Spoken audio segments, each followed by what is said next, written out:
He thought I'd stay. He mistook my silence for weakness. What he never understood is that I wasn't quiet because I was scared. I was quiet because I was counting. That's the part that still makes me shake my head when I look back at it. This man genuinely believed that as long as I didn't scream, as long as I didn't slam doors or threaten to leave, he was safe. He saw my calm, my patience, my quiet, and he decided it meant I had nowhere else to go. That I would accept anything as long as he didn't push too hard. It didn't happen during some huge fight. There was no dramatic scene, no broken glass on the floor, no neighbors listening through the walls.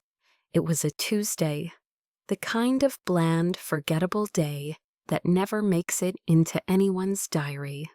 The dishwasher was humming, my work phone was buzzing with one last email, and Mark was on the couch, half watching a game, half scrolling through his phone like he always did. I stood in the doorway between the kitchen and the living room, holding a mug of tea that had already gone cold. He didn't look at me. He didn't even seem to remember that I was in the room. There was this look on his face, relaxed, settled, completely sure of his position in my life.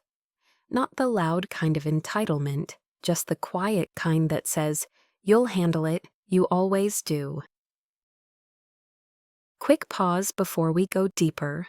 If someone has ever looked at your loyalty, your calm, or your silence, and treated it like a proof you'd never leave, I want you to do 2 things for me right now. Tell me in the comments. He thought I wouldn't leave, but he had no idea who he was dealing with.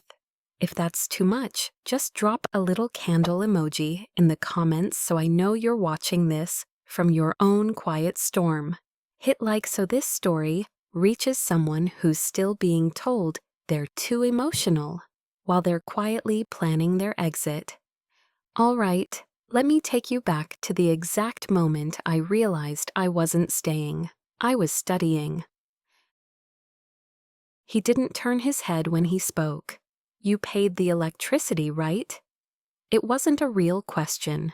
It was a reflex, the way you'd ask if the sun came up. "Yes," I said. "Good," he answered, like he was approving a task an assistant had completed for him. "No, thank you. No. I know you've been working late to cover everything." Just that automatic assumption that I would keep all the invisible parts of our life running so he never had to think about them.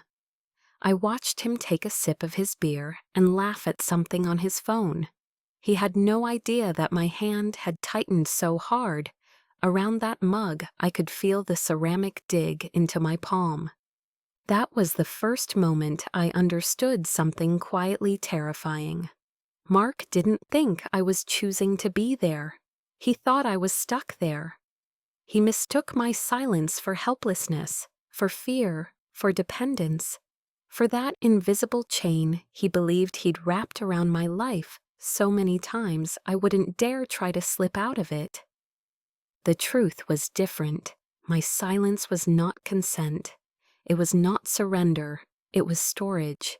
I had been storing every slight, every dismissal, every casual cruelty in a place he never bothered to look. I had been taking notes in my head while he assumed I wasn't paying attention. And on that random Tuesday night, watching him sit there so sure of me, I felt something click into place. I didn't argue with him. I didn't start a fight. I rinsed my mug, turned off the kitchen light, and went to bed early. From the outside, nothing changed, but inside, a decision had been made. That was the night I quietly stopped trying to be heard and started planning how to leave a man who was absolutely certain I never would. When people ask how long we were together, I always pause for a second before I answer. Technically, the relationship lasted 8 years. In the beginning, Mark was charming in a way that felt safe. He remembered my coffee order, sent goodnight texts, listened when I talked about work. Or at least, that's what I thought. Later, I realized he was listening, less to truly know me, and more to figure out where my weak spots were. On our third date, I told him how my parents had struggled financially and how important stability was to me. He squeezed my hand and said, "You'll never have to worry about that with me." At the time, it sounded romantic. Looking back, it sounds more like a man clocking exactly which button to press later. The shift didn't come overnight. It came in comments that sounded harmless on the surface. When I got my first promotion, I came home with takeout and a cheap bottle of sparkling wine, excited to celebrate. He kissed my forehead and said, "I mean, it's not like you're a surgeon or a CEO, but hey, every little step counts, right?" I laughed it off because I didn't want to be too sensitive, but something small in me folded in on itself. Slowly, my accomplishments became cute. My degree was nice to have. My job was comfortable, never impressive. Around his friends, I was the organized girlfriend who kept everything running. If someone asked what I did, he'd answer for me. "She works in operations," he'd say with a shrug.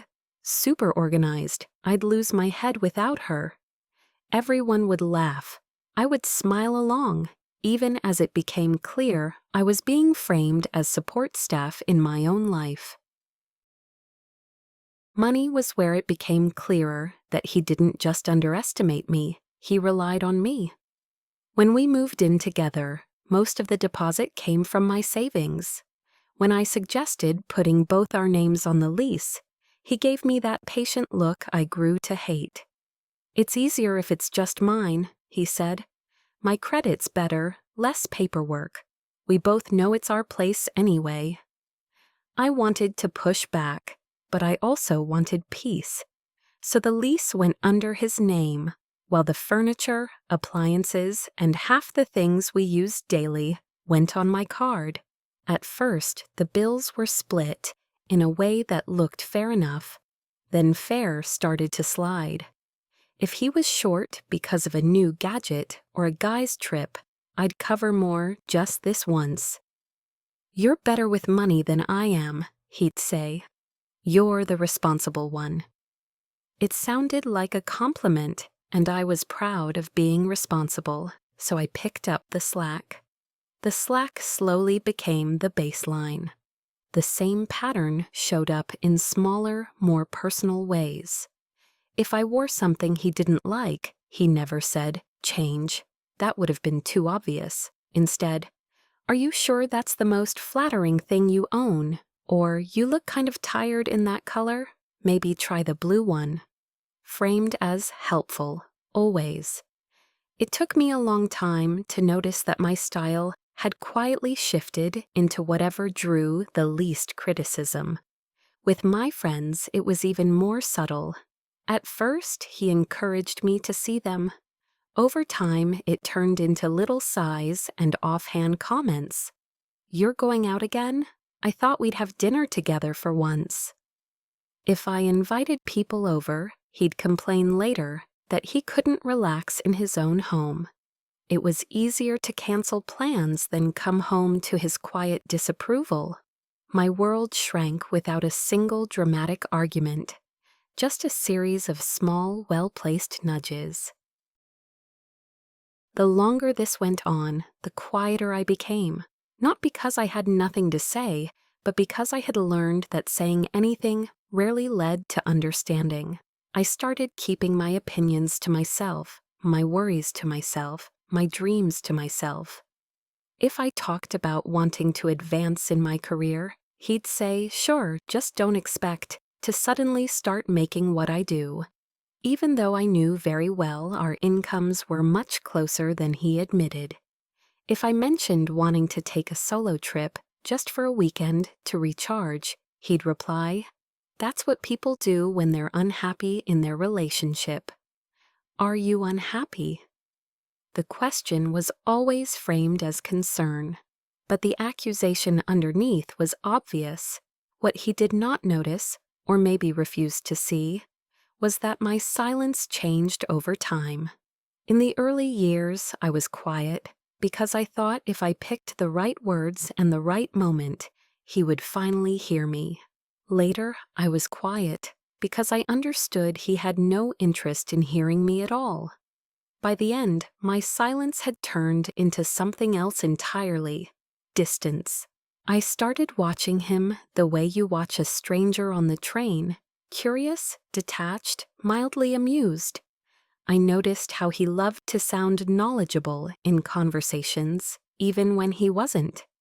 I noticed how he accepted compliments as if they were overdue payments rather than gifts. I noticed how he would speak for me, but never about me, not really. He knew my routines, not my inner life. There's a difference. I remember one evening at a dinner with another couple. The woman, Claire, was talking about her new role at work. A big step up with more responsibility.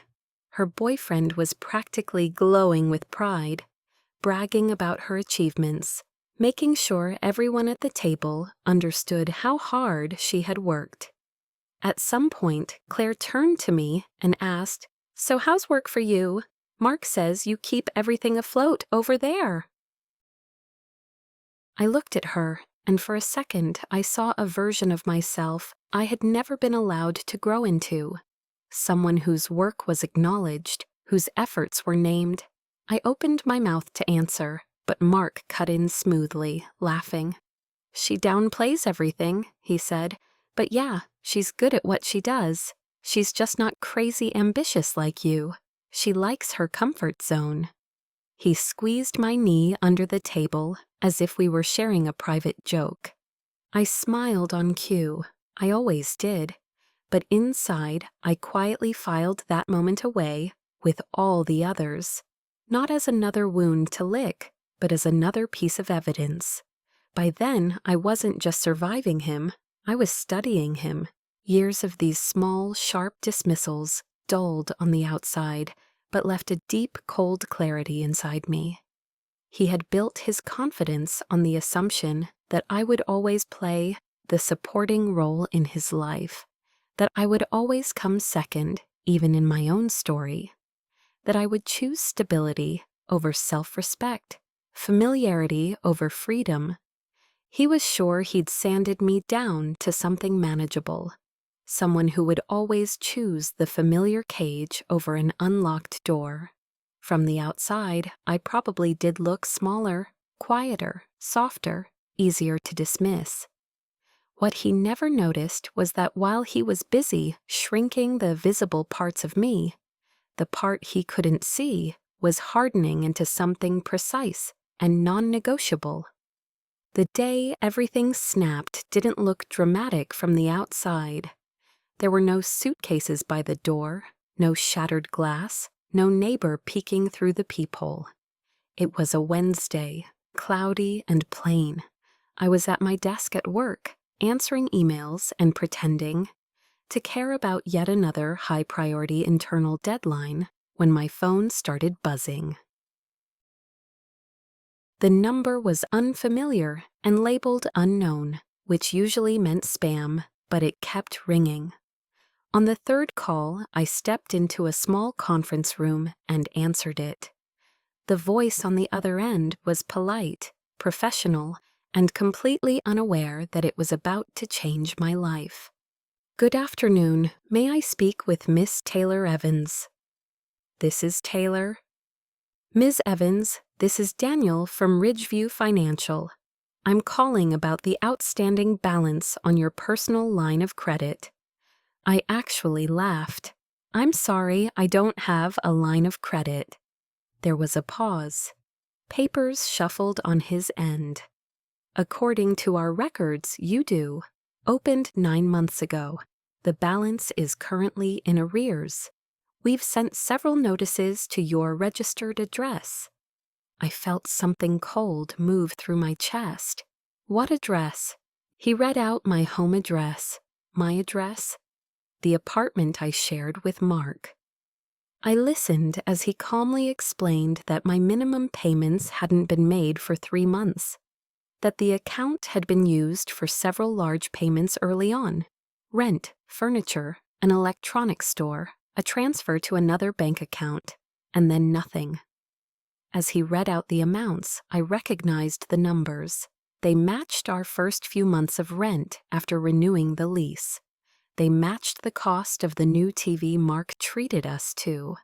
They matched the exact sum he had transferred to take care of something quickly for his brother. I ended the call as politely as I could, promising to look into it. I don't remember walking back to my desk. I remember sitting down, staring at my inbox and seeing nothing but white.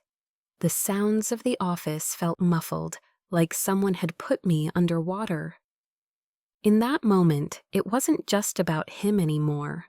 I imagined some future landlord pulling my file, seeing missed payments I hadn't even known existed, and stamping a silent no on every application. The idea that his secret could follow me for years, shutting doors before I even knocked, made my stomach twist. If you've ever had that one phone call or message that completely changed the way you saw your relationship, like a switch you can't flip back, type enough in the comments so I know I'm not the only one who's lived through that moment. There were only 2 options. Either this was a massive mistake, or someone had opened that line of credit in my name. There was really only one person who had all my details, who collected our mail, who had joked more than once, "I practically know your signature better than you do." At the time, I'd rolled my eyes. Now those words came back like a punch. I went home early that day, claiming a headache. Mark was already there when I walked in, which surprised me. His laptop was open on the table, but he was on the couch with the TV on, scrolling his phone. He looked up, startled. "You're home early," he said. "Headache," I replied. My voice sounded surprisingly normal. "We need to talk." He gave me a wary smile. "That sounds ominous. Everything okay?" I sat down opposite him, keeping my bag on my shoulder like I was just visiting. "I got a call from a financial institution today, Ridgeview. They say I have a line of credit I've never heard of." For the briefest second, something flickered in his expression. Tension, calculation, something sharp and ugly. Then it was gone. He leaned back and frowned, playing his concerned boyfriend role. "That's weird. Maybe it's identity theft. That kind of thing happens all the time now." "It's at our address," I said evenly. "And the payments from it match our rent, the TV, and that money you transferred to your brother last year."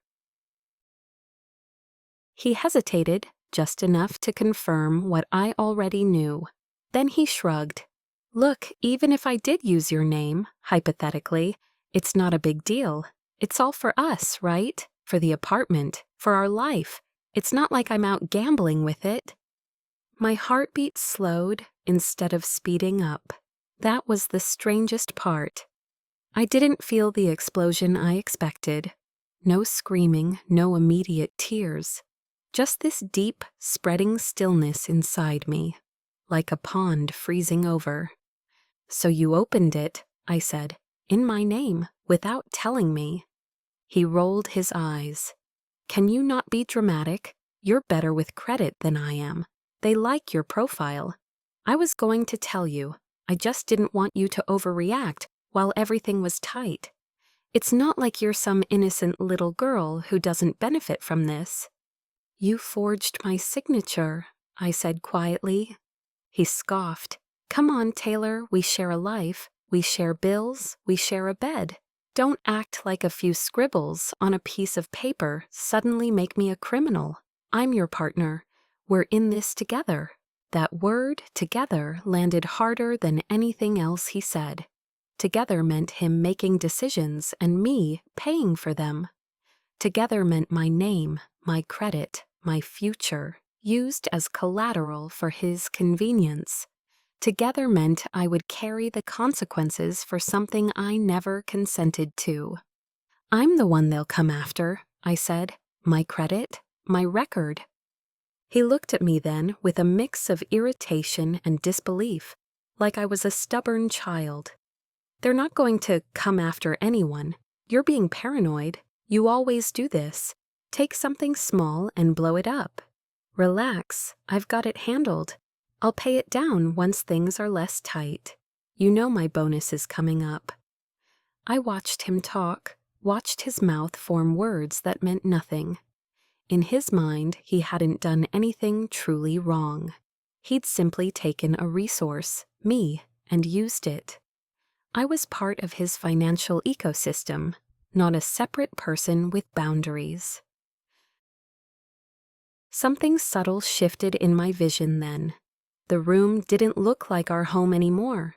It looked like a crime scene I had been living inside without realizing it. The couch, the TV, the dining table, all the things I had helped pay for. Suddenly, they weren't neutral objects. They were purchased with a mix of my earned money and my stolen name. You should have asked me, I said. And you would have freaked out, he replied immediately. See, this is why I didn't. You can't handle things like an adult sometimes. You're so emotional about money. I did what I had to do for us. You're welcome, actually. We have this place because I'm willing to do what you're too scared to do. That was the moment something broke, not loudly, but cleanly. The part of me that still believed he might someday see me, respect me, protect me, just let go. It was like watching a rope snap in slow motion. The tension disappears first, then the strands fray apart, and there's no sound except the quiet knowledge that it will never hold again. I stood up. Send me every document related to that credit line, I said. Every email, every statement, everything you signed. He stared at me. Why? Because, I answered calmly. Apparently, I'm the one with my name on it, and I'd like to know exactly how deep this goes. He laughed, annoyed. Don't start making this bigger than it is, Tay. You're not going anywhere. We'll sort it out. Just stop overreacting. He said it so casually, so confidently. You're not going anywhere. He believed it as naturally as he believed the sun would rise. In his mind, I was too invested, too scared, too entangled to ever truly leave. I looked at him for a long moment, memorizing that certainty on his face. The way he leaned back, relaxed, sure of his grip on my life. He really thought I would stay? I didn't argue. I didn't defend myself. I didn't list everything I had sacrificed for him, everything I had forgiven. That conversation was over, permanently. He just didn't know it yet. Instead, I walked into the bedroom, closed the door, and sat down on the edge of the bed with my hands folded in my lap. I felt strangely calm. The decision crystallized inside me without fanfare. The relationship was dead. I would not stay with someone who stole my name and called it partnership. I would pay down the debt. I would untangle the knot he had tied with my identity. I would get my life back piece by piece. But I wouldn't do it loudly. If he was so convinced that my silence meant weakness, then I knew exactly where to start. The days after that phone call, I moved like someone who had discovered a fire behind the walls of their house. From the outside, nothing looked different. I still went to work, came home, cooked, answered his texts. Inside, every step was deliberate. I wasn't trying to fix us anymore. I was mapping the exits. First, I needed facts. I booked an in-person appointment with Ridgeview and told Mark I had an early meeting. He barely glanced up from his phone. At the bank, the woman in the navy blazer turned the screen toward me. There it was, my name, my address, my forged signature. "Is this not your signature?" she asked. The loops and angles were close enough to pass for mine. "No," I said, "someone signed my name without my consent." She walked me through the fraud process, forms, an investigation, possible police involvement. "If this was your partner," she said carefully, "it may become complicated." I left with a folder of documents and a strange, cold clarity. I didn't file the claim that day. I wanted my position secured before I lit that fuse. I started with my money. I opened a new account at a different bank during my lunch break. No shared address, no linked cards, nothing that connected back to him. From then on, every bit of overtime, every bonus, any unexpected extra went straight there. I didn't suddenly change my spending. That would have raised questions. I just stopped funding his comfort. At home, I went through our paperwork with the kind of focus I usually saved for complicated projects at work. I scanned leases, insurance policies, tax returns, credit card statements. I uploaded everything to a private cloud folder under a boring name. To Mark, it looked like I was decluttering. He praised me for being so good with boring admin. I smiled and let him think that. I also began keeping a real record, not a diary, but a file. Dates, amounts, exact phrases. When he said, "They trust you more than me," I wrote it down. When he brushed off the credit line as "no big deal" and promised his bonus would fix it, I noted it. I kept a quiet archive of his words and my payments, bank statements, screenshots, emails. One place, one timeline. I didn't obsess over it, I built it. If I ever needed to prove what he'd done, I wanted the story to tell itself. I booked a free consultation with a lawyer and laid the situation out like a case study. Forged application, shared expenses, his name on the lease, my name on the debt. She didn't dramatize anything. "This is fraud," she said. "You have options, but from now on, assume every move you make might one day be read by a judge." That sentence settled over me like a new rule. From then on, I acted as if an impartial stranger would one day look back at this period of my life and decide who had been reasonable. Emotionally, I kept my distance while my routine stayed the same. I still made dinner. I still watched shows beside him. I still asked about his day, but the part of me that had once waited for him to understand me was gone. When he minimized the debt again, "See, you got stressed for nothing," I didn't argue. I let him have his comfort. I had outgrown the need to correct his version of reality. Quietly, I began to move my life outside of him. I met a friend for coffee and didn't rush back. I said yes to a Saturday walk, yes to brunch, yes to invitations I would have declined before to avoid his sulking. I adjusted my habits so more of my time existed away from the apartment. Slightly later evenings, slightly earlier mornings. To him, it looked like normal life. To me, it was practice. At night, I would lie next to him and run logistics in my head, where I could afford to live alone, what I'd take with me, how long it would realistically take to clear the credit line if the bank refused to help, which pieces of furniture were worth the fight, and which I was prepared to abandon as the price of peace. I made a list on my phone under an innocent title, "Spring Cleaning," of items I would grab when I left. Documents, personal pieces, anything sentimental he wouldn't notice missing until long after I was gone. The hardest part of the preparation was not financial. It was letting go of the fantasy version of him I'd been clinging to. For years, I had quietly hoped for the day he would look at me and say, "I know what I did. I'm sorry." That hope had kept me in place more effectively than any threat. I learned to release it. I stopped needing him to understand or validate my experience.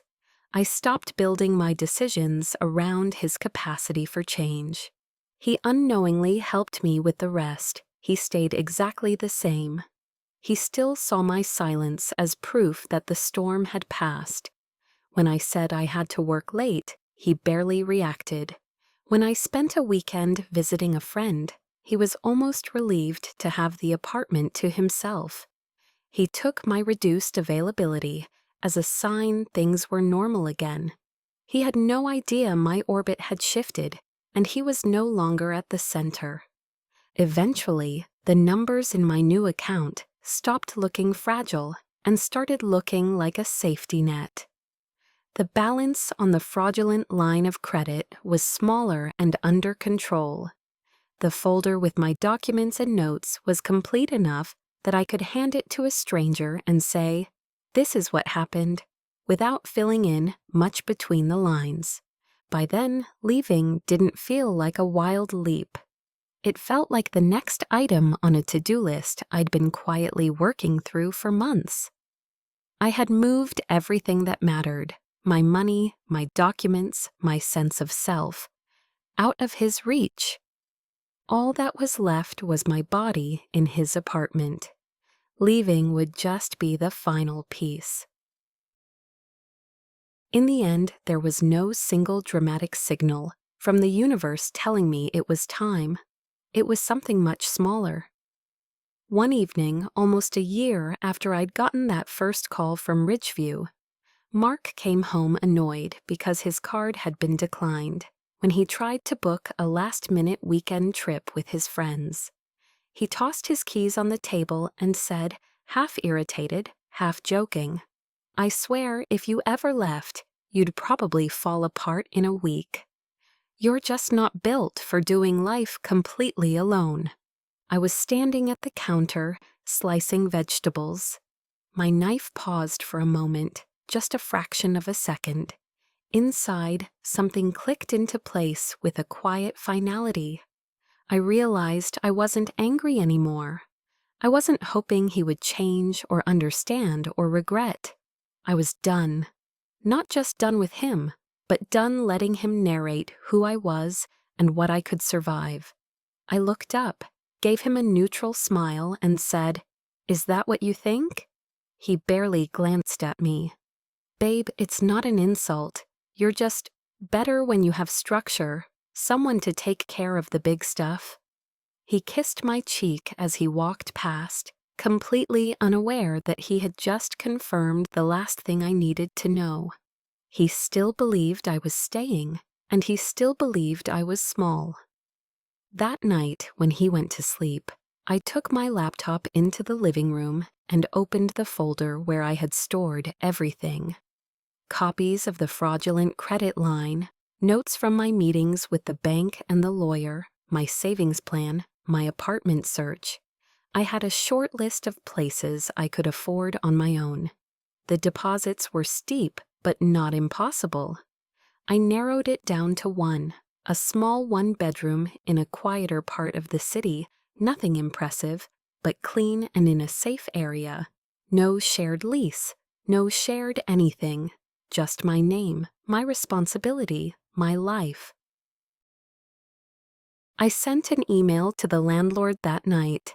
The next morning, he replied that there was already another application and that he'd need to run a credit check before deciding. My hands shook a little as I typed back my permission, half expecting that hidden line of credit to jump out of the system and slam the door in my face. When his next message came, "You're approved if you can bring the deposit by Friday," I let out a breath I didn't realize I'd been holding. During lunch that day, I viewed the place, and at the end of the week, I signed the lease. Mark thought I was going into work early those mornings. In a way, I was. I was working on my exit. I set my move-in date 3 weeks out to give myself time to execute the rest of my plan. It wasn't enough to just leave. I wanted to walk out of that apartment with as much control over the fallout as I could manage. The next step was Ridgeview. This time, when I sat down in front of the representative, I didn't hesitate. I submitted the fraud claim. I explained calmly that my partner had opened the line of credit in my name without my consent, that he had used it for our shared expenses and personal transfers, that he had admitted it to me more than once. I gave dates, amounts, quotes, copies of my notes. I could see the woman's posture shift as she realized I wasn't there to ask for reassurance. I was there to document. "We'll have to investigate," she said. "We may need to speak with him as well." I nodded. "Do whatever you need to do. I'll cooperate fully." I left the branch feeling oddly steady. This wasn't revenge in the cinematic sense. It was simply the truth, finally given a structure outside my own head. 2 days after that, I met with the lawyer again. We reviewed everything: my finances, the credit line, my upcoming move, what to expect once the bank's investigation formally involved Mark. I asked clear questions. What could he do to me legally? What could I do to protect myself? What were my options if he tried to manipulate the narrative? She answered just as clearly: keep records, avoid emotional communication. If needed, limit contact. If things escalated, a restraining order was an option. "You've done the hard part already," she said at the end. "You've prepared. Now you just have to follow through." Bow. Following through, it turned out, required more composure than I expected. In the weeks leading up to my move, I behaved as if nothing had changed. I cooked dinner. I watched shows with him. I listened to him complain about work, about his boss, about traffic. I responded just enough to keep things calm, but not enough to invite intimacy. While he showered in the mornings, I quietly removed my important documents from the drawer we used to share and tucked them into my work bag. While he went for runs on Saturday, I sorted my clothes, putting aside what I'd take and leaving behind what I didn't mind losing. I sold a few higher value items online, things I had paid for but that he thought of as ours, and transferred the money into my private account. He never noticed they were gone. The night before I left, I barely slept. Not because I was uncertain, those doubts had burned out long ago, but because my body understood the weight of what was coming. I lay awake listening to his breathing, thinking about the version of myself that had entered this relationship all those years ago. She would have been terrified to walk away from this kind of stability, even a toxic one. I felt a brief, deep sadness for her. Then I let that go too. The woman lying in that bed now was not the same. I had arranged my move with precise timing. That day, Mark had an all-day offsite with his team and drinks after. He'd complained about how boring it would be. For me, it was perfect. I had a window of 10 hours where he was unlikely to come home. A friend of mine, Claire, the same woman whose boyfriend had been so proud of her promotion at that dinner years back, had quietly offered help when I finally told her the truth a week earlier. "Just tell me when," she'd said, anger sparking in her eyes, but her voice controlled. "I'll be there." She arrived at 9 a.m. with her car and a calm determination that steadied me. We didn't speak much. We didn't need to. We moved in a rhythm: clothes, books, personal items, small pieces of furniture I had either bought or that meant something to me. I took my grandmother's chair, the framed photograph from my graduation, the set of dishes my mother had given me when I first moved out. I left the TV, the couch, the table, things that could be replaced. I wasn't interested in stripping the apartment bare. I didn't want him to be able to say I'd looted him. I wanted the absence to hurt more than the missing objects. Before we carried out the last box, I walked through the apartment one final time. It looked strange without my things, like a stage after a play had ended.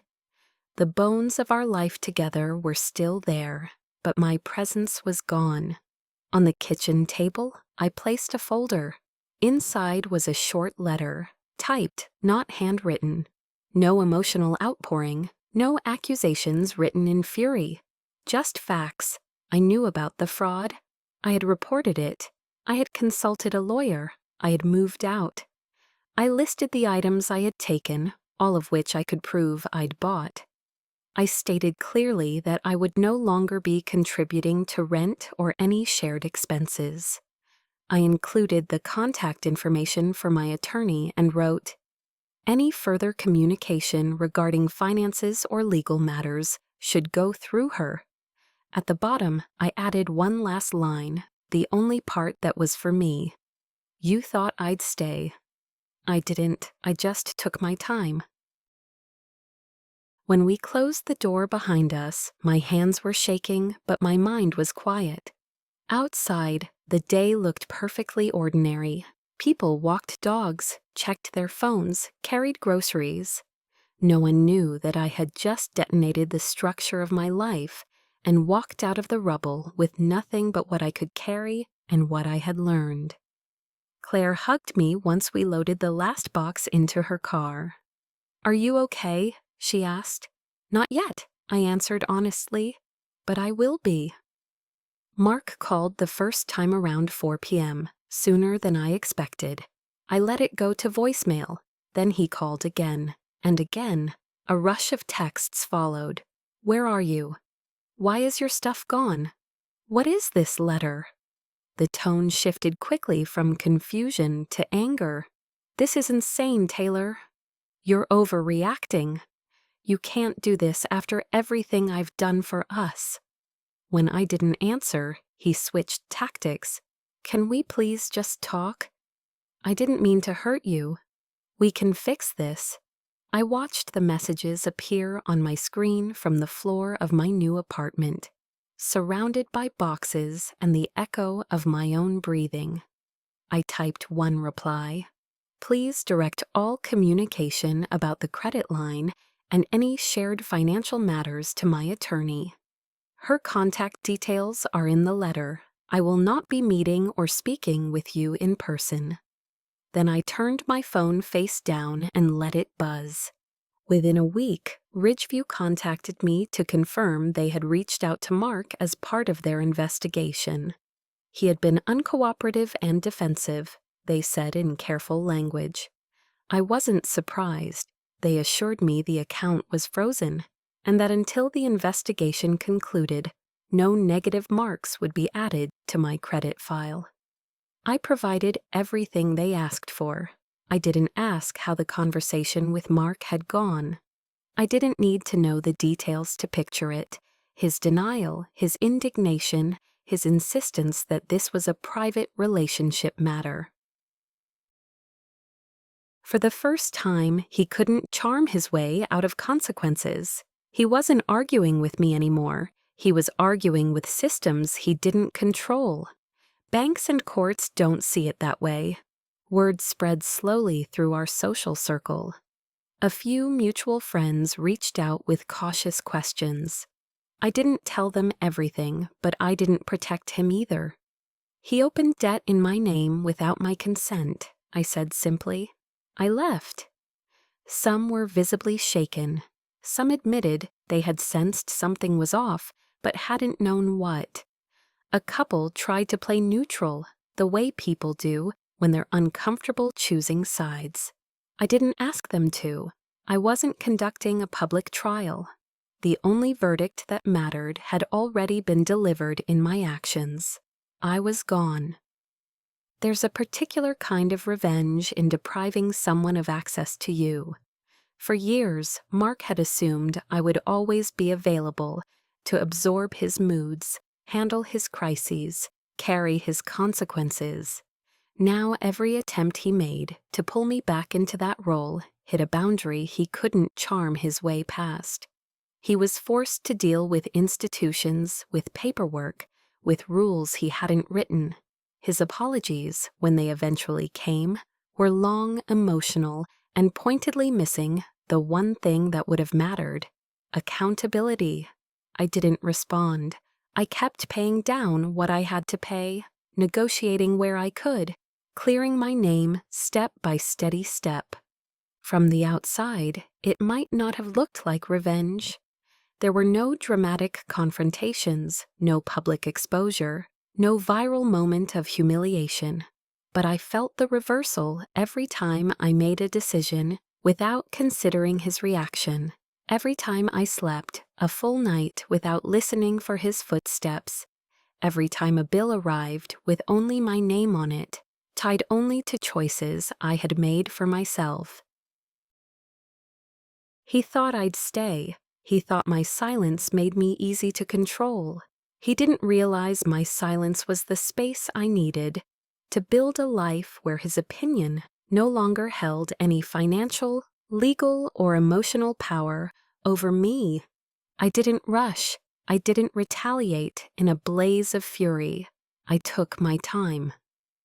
The first morning in my new apartment, I woke up before my alarm and didn't recognize the ceiling above me. The room was smaller, the mattress thinner, the light softer. There was no low noise from his TV in the next room, no footsteps, no scent of his cologne hanging in the air, just stillness and the quiet sound of my own breathing. It wasn't glamorous. Boxes were stacked against the wall. My clothes were half folded, half draped wherever there was space. The sheets were old. But for the first time in years, I noticed the absence of something.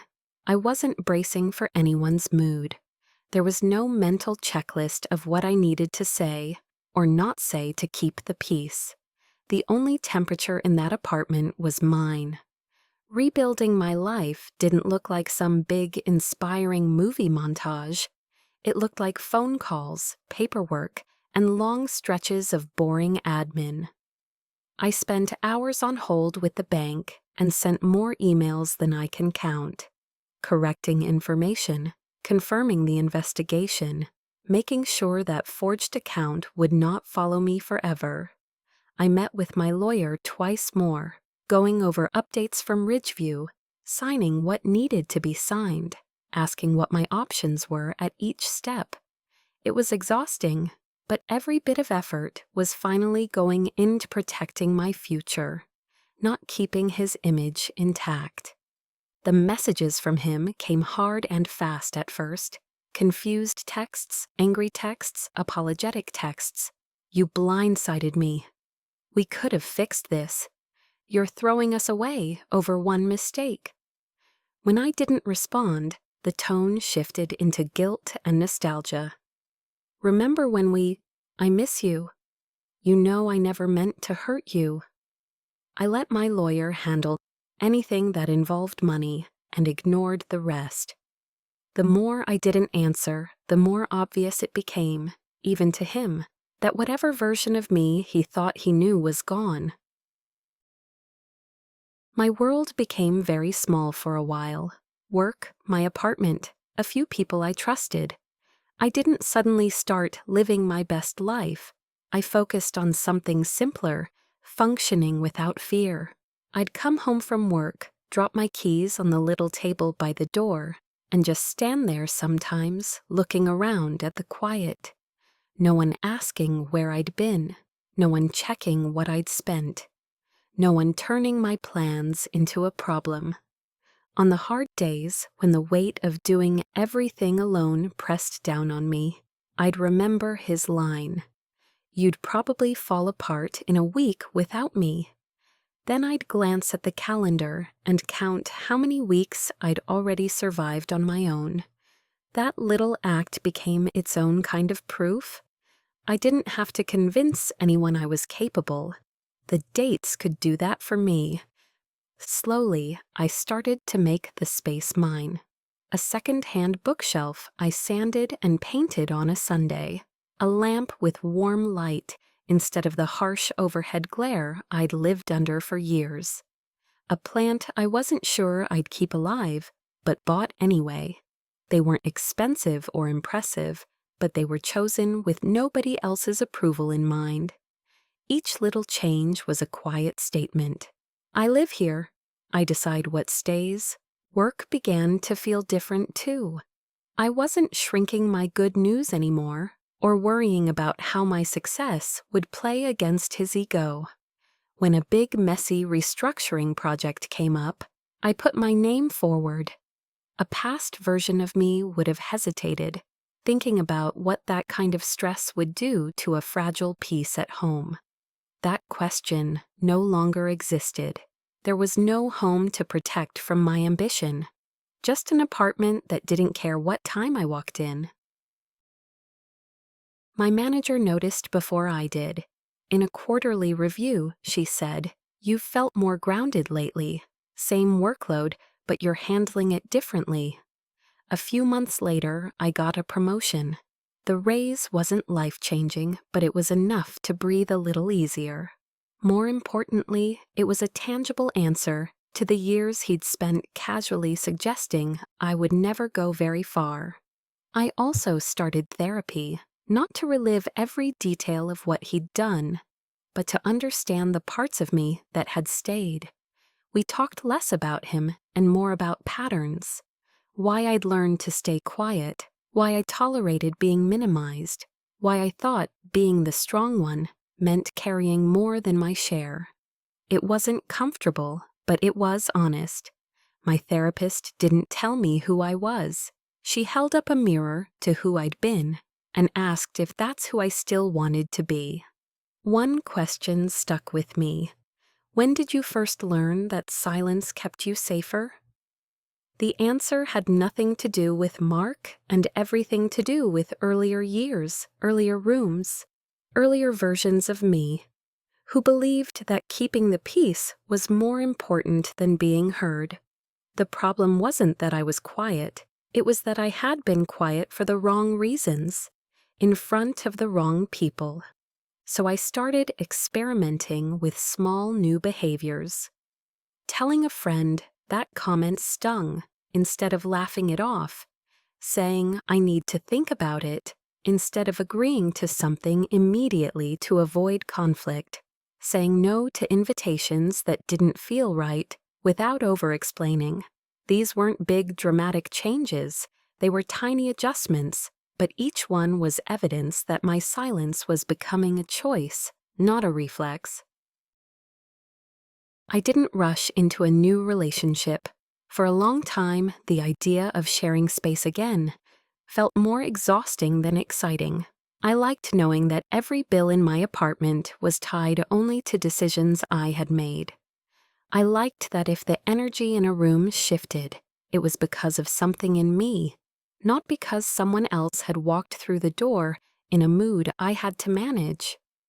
When I eventually did start seeing someone, I paid close attention to how they responded when I said no, how they handled boundaries, how they reacted to my independence. Red flags that would have once blended into the background now stood out in bright color. Months after the bank finished its investigation, I got a final confirmation from Ridgeview. The fraudulent account had been removed from my credit file and officially flagged as fraud. In the end, the bank removed the account from my record and marked it for what it was. I still chose to pay part of what had kept us housed, but legally, it was no longer my debt to carry. The damage he tried to do with my name no longer followed me. I still carried the memory of it, but not the weight of his decisions on my credit report. That email felt more satisfying than any apology could have. Not long after that, I saw him on the street by accident. He was across the road, laughing with someone, animated and confident, exactly the way he'd always been in public. He didn't see me. I watched for a few seconds, not out of longing or anger, but with the distant curiosity you might feel seeing a character from a book you used to read. Then the light changed, people started moving, and I turned in the opposite direction without looking back. By then, revenge didn't look the way I thought it would. There was no dramatic confrontation, no final speech, no moment where I put him in his place. My life wasn't a courtroom, and he wasn't the judge anymore. The real reversal was quieter. His choices no longer dictated my daily reality. His voice didn't decide what I could afford, how I dressed, who I saw, or how loud I was allowed to be. For years, he'd treated my quiet like proof I was harmless. He thought I'd stay because I didn't slam doors or make ultimatums. He thought my calm meant acceptance. He never understood that there is a kind of calm that comes not from surrender, but from certainty. I was never as fragile as he needed me to be in order to feel strong. If this story hit a little too close to home, save it, share it with someone who needs it, and let me know in the comments what silence means for you now. I wasn't weak, I was silent, and that is not the same thing.